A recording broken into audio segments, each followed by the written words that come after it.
ॐ तव कथामृतं तप्तजीवनं कविभिरीडितं कल्मषापहं श्रवणमङ्गलं श्रीमदाततं भुवि गृह्णन्ति ये भूरिदा जनाः।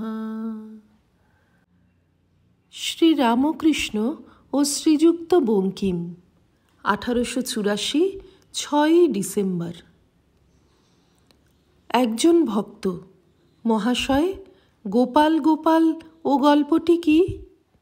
শ্রী রামকৃষ্ণ হাসিতে হাসিতে: তবে গল্পটি বলি শোনো। এক জায়গায় একটি শ্যাকরার দোকান আছে।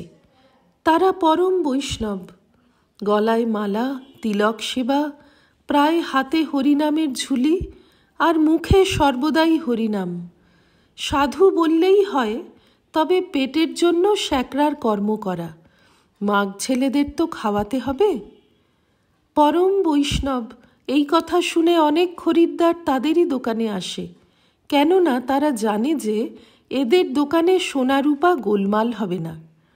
খরিদ্দার দোকানে গিয়ে দেখে যে মুখে হরিনাম করছে আর বসে বসে কাজকর্ম করছে। খরিদ্দার যাই গিয়ে বসল, একজন বলে উঠল, কে সব, কে সব, কে সব। খানিকক্ষণ পরে আর একজন বলে উঠল, গোপাল গোপাল গোপাল। আবার একটু কথাবার্তা হতে না হতেই আর একজন বলে উঠল, হরি হরি হরি। গয়না গড়বার কথা যখন একরকম ফুরিয়ে এলো, তখন আর একজন বলে উঠল, হর হর হর হর। কাজে কাজেই এত ভক্তি প্রেম দেখে তারা শ্যাকরাদের কাছে টাকা কড়ি দিয়ে নিশ্চিন্ত হলো, জানে যে এরা কখনো ঠকাবে না। কিন্তু কথা কি জানো? খরিদ্দার আসবার পর যে বলেছিল কেশব কেশব, তার মানে এই, এরা সব কে? অর্থাৎ যে খরিদ্দারেরা আসলো, এরা সব কে? যে বললে গোপাল গোপাল, তার মানে এই, এরা দেখছি গরুর পাল, গরুর পাল। যে বললে হরি হরি, তার মানে এই, যেকালে দেখছি গরুর পাল, সে স্থলে তবে হরি অর্থাৎ হরণ করি। আর যে বললে হর হর, তার মানে এই, যেকালে গরুর পাল দেখছ, সেকালে সর্বস্ব হরণ করো। এই তারা পরম ভক্ত সাধু। সকলের হাস্য। বঙ্কিম বিদায় গ্রহণ করিলেন, কিন্তু একাগ্র হয়ে কি ভাবিতেছিলেন। ঘরের দরজার কাছে আসিয়া দেখেন চাদর ফেলিয়া আসিয়াছেন, গায়ে শুধু জামা। একটি বাবু চাদরখানি কুড়াইয়া লইয়া ছুটিয়া আসিয়া চাদর তাহার হস্তে দিলেন। বঙ্কিম কি ভাবিতেছিলেন? রাখাল আসিয়াছেন। তিনি শ্রী বৃন্দাবন ধামে বলরামের সঙ্গে গিয়াছিলেন, সেখান হইতে কিছুদিন ফিরিয়াছেন। ঠাকুর তাহার কথা শরৎ ও দেবেন্দ্রের কাছে বলিয়াছিলেন ও তাহার সহিত আলাপ করিতে তাহাদের বলিয়াছিলেন। তাই তাহারা রাখালের সঙ্গে আলাপ করিতে উৎসুক হইয়া আসিয়াছিলেন। শুনিলেন এরই নাম রাখাল। শরৎ ও সান্যাল এরা ব্রাহ্মণ, অধর সুবর্ণ বণিক। পাছে গৃহস্বামী খাইতে ডাকেন, তাই তাড়াতাড়ি পলাইয়া গেলেন। তাহারা নূতন আসিতেছেন, এখনও জানেন না ঠাকুর অধরকে কত ভালোবাসেন। ঠাকুর বলেন, ভক্ত একটি পৃথক জাতি, সকলেই এক জাতীয়। অধর ঠাকুর শ্রী রামকৃষ্ণকে ও সমবেত ভক্তদের অতি যত্নপূর্বক আহ্বান করিয়া পরিতোষ করিয়া খাওয়াইলেন। ভোজনান্তে ভক্তগণ ঠাকুর শ্রী রামকৃষ্ণের মধুর কথাগুলি স্মরণ করিতে করিতে তাহার অদ্ভুত প্রেমের ছবি হৃদয়ে গ্রহণপূর্বক গৃহে প্রত্যাবর্তন করিলেন।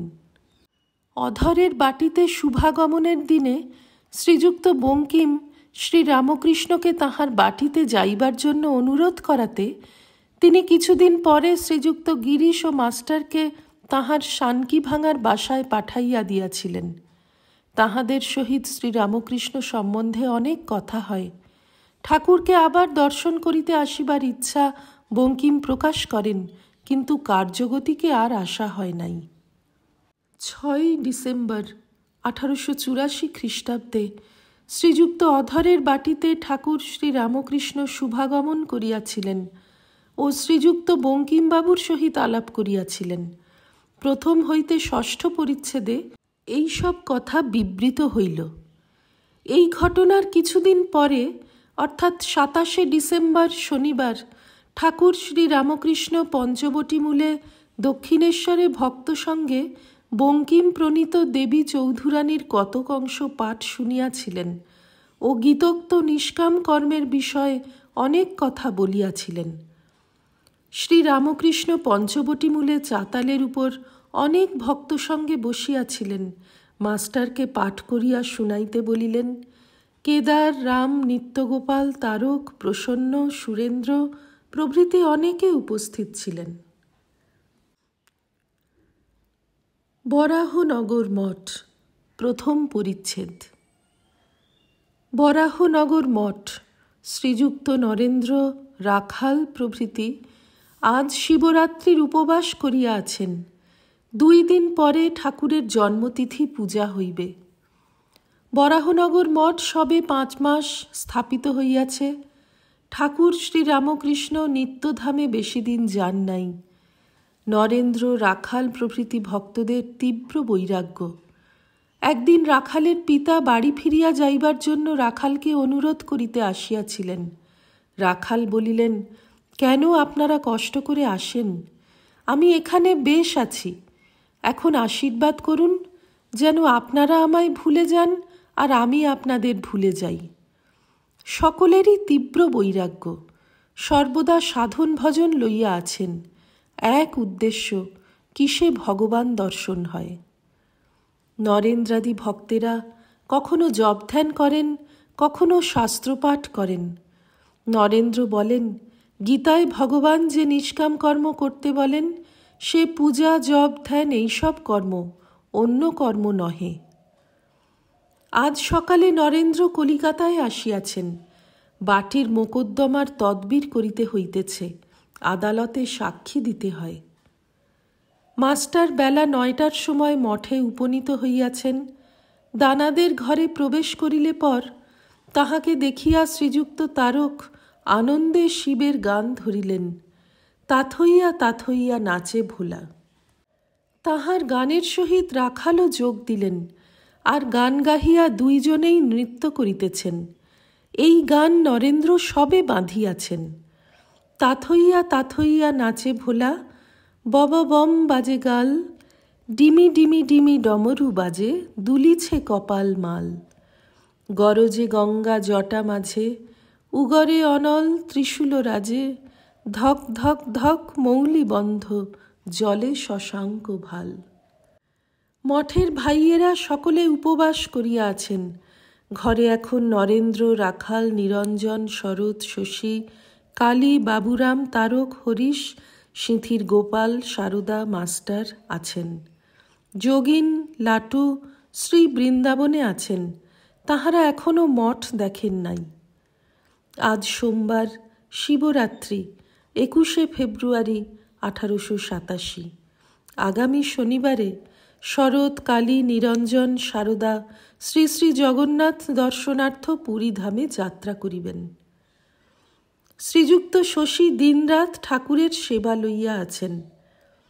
পূজা হইয়া গেল। শরৎ তানপুরা লইয়া গান গাইতেছেন। শিব শঙ্কর বম বম ভোলা, কৈলাসপতি মহারাজ রাজ। উড়ে শৃঙ্গ কি খেয়াল, গলে ব্যাল মাল, লোচন বিশাল লালে লাল, ভালে চন্দ্র শোভে সুন্দর বিরাজে। নরেন্দ্র কলিকাতা হইতে এইমাত্র আসিয়াছেন, এখনও স্নান করেন নাই। কালী নরেন্দ্রকে জিজ্ঞাসা করিলেন, মোকদ্দমার কি খবর? নরেন্দ্র বিরক্ত হইয়া, তোদের ওসব কথায় কাজ কি? নরেন্দ্র তামাক খাইতেছেন ও মাস্টার প্রভৃতির সহিত কথা কহিতেছেন। কামিনী কাঞ্চন ত্যাগ না করলে হবে না। কামিনী নরকস্যা দ্বারম। যত লোক স্ত্রীলোকের বশ। শিব আর কৃষ্ণ এদের আলাদা কথা। শক্তিকে শিব দাসী করে রেখেছিলেন। শ্রীকৃষ্ণ সংসার করেছিলেন বটে, কিন্তু কেমন নির্লিপ্ত, ফস করে বৃন্দাবন কেমন ত্যাগ করলেন? রাখাল আবার দ্বারিকা কেমন ত্যাগ করলেন? ওম নিরঞ্জনম নিত্যমনন্তরূপং ভক্তানুকম্পাধৃতবিগ্রহং বৈ ঈশাবতারং পরমেশমিড্যং তং রামকৃষ্ণং শিরসা নমামঃ। শ্রীরামকৃষ্ণার্পণমস্তু।